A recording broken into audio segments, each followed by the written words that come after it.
మనసులో ఏం మాట్లాడుకుంటున్నారో ఎప్పుడైనా గమనించారా?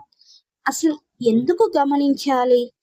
ఎందుకంటే మీరు ఒంటరిగా ఉన్నప్పుడు మీకు మీరు చెప్పుకునే మాటలే ఒకరోజు మీ ఆలోచనలుగా, మాటలుగా, చివరికి మీ మాటలు వ్యక్తిత్వంగా బయటపడతాయి. సాకులు కాదు, పరిష్కారాలు ఆలోచించండి.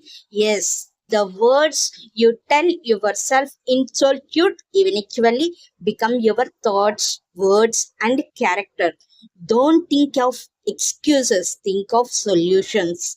Is it right are wrong? Right అని అంటారు. ఎందుకు అంటే మనం ఒంటరిగా ఉన్నప్పుడే ఆలోచనలు ఎక్కువగా వస్తాయి. ఆ ఆలోచనలే మన మాటలుగా, మన వ్యక్తిత్వంగా బయటపడుతుంది. ఎప్పుడూ కూడా సాకులతో, రీజన్స్తో ముందడుగు వేయకూడదు.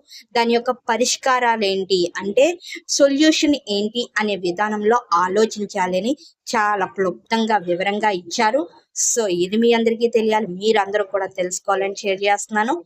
డెఫినెట్లీగా వాచ్ చేసేయండి. ఇలాంటి మోర్ కంటెంట్ వీడియోస్ కోసం డెఫినెట్లీగా సబ్స్క్రైబ్ చేసుకోండి. Inspired by Prasanna. Once again thank you for watching.